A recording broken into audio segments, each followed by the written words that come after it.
देखो ये गोटे अत्यंत अभिनव योजना आमे किछि दिन तले जेतेबेले मेडिएशन प्रोसेस को आगु को नवा पाई आज पर मेडिएशन एक्ट मेडिएशन प्रोसेस को ग्रामांचल रे लोक मानक पाखरे पहुंचेबा पाई एवं विशेष करी कि गाँ गहली रे रोथिबा महिला मानक भितरे आईन कानून संपर्क रे आउरी सचेतनता आनिबा पाई तांको अधिकार बाबद रे आउरी सचेतनता आनिबा पाई ये जो प्रक्रिया को आगु को केमती नहीं हबो पाखापाखि सरकार आसीबार 6-7 मास परे उभय women and child development department एवं लॉ डिपार्टमेंट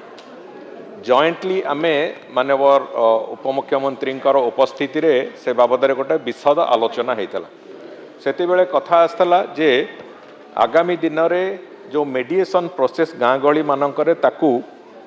महिला माने केमती लीड करिवे से कथा को नहीं कि गोटे योजना प्रस्तुत हो एवं सेतेबेले विभाग तरफ कह जाइथिला डिपार्टमेंट रो प्रिंसिपल सेक्रेटरी सेतेबेले गोटे प्रपोज करथिले जे केंद्र सरकार गोटे योजना नारी अदालत उपरे से योजना को आमे इम्प्लीमेंटेशन कले केमिति हबो से आलोचना आगु को नहीं कि आज विभाग तरफ मोर भी गोटे जोटा बहुत दिन धरिकी मोर मनरे आशा थिला जे जमिति ऑल वुमेन कोर्ट जोटा मु आगुरु भी कही गणमाध्यम आगे जे आमे ओडिशा रे ऑल वुमेन कोर्ट जो थे कि जुडिशियल अफिसर को आरंभ करिकी सेठी क्लरिकल स्टाफ पर्यंत प्रोसिक्यूटिंग अफिसर पर्यंत समस्ते महिला थी कि महिला जो महिलांकर संपर्कित केस गुड़िक से विचार हो बोली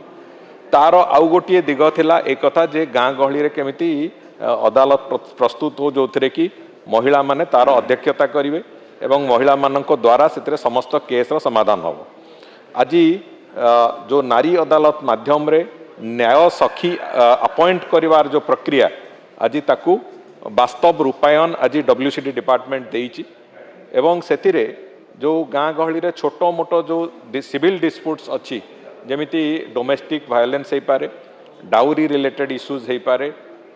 एक्स्ट्रा मैरिटल अफेयर्स हो पारे गाँ गहली रे साधारण भाव में परिवार भितरे गाँ भितरे जो समस्या गुड़िक गोटे दैनंदिन आसे एवं जो घटना भिड़ी टाणी होगी थाना को भी जाए कोर्ट को जाए ये सब कथा जाए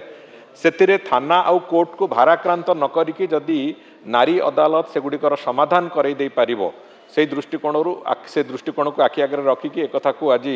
10टी जिल्ला रे 10टी नारी अदालत आज प्रतिष्ठा गोटे पाइलट विशेष से आरंभ करिसेंती एवं मु आशा करी निश्चित भाव में आगामी दिन में राज्य सारा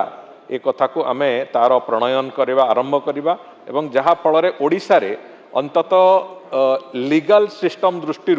एवं मेडिएशन दृष्टि ओडिशा रे एक सुवर्ण युग आरंभ हम ए विश्वास मोर अच्छी एवं मु भी आज विभाग आम विभाग भी प्रिंसिपल सेक्रेटरी अच्छा लॉ डिपार्टमेंट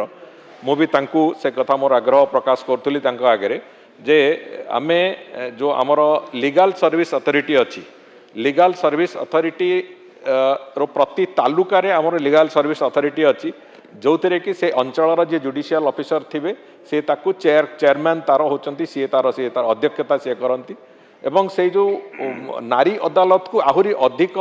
क्षमता संपन्न करेबा एवं ताकू लीगल एंटिटी दबा पाई ताकू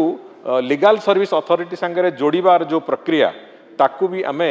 आगु को लेकिन चलवा चाहूँ जहाँ फल कि नारी अदालत गुड़िक आहुरी क्षमता संपन्न होगी काम को सफलतार सहित सुचारू रूपे करें से व्यवस्था को मु भावुची आमे बहुत शीघ्र ताकू भी दुईटी जाक विभाग आलोचना करी ताकू भी करने को जीवा तेणुक आज ये जो अभिनव उद्यम पाई निश्चित भाव में WCD डिपार्टमेंट एवं माननीय उपमुख्यमंत्री को मोर धन्यवाद एवं मु कृतज्ञता भी जनाऊँ कहले अत्युक्ति हेबनी।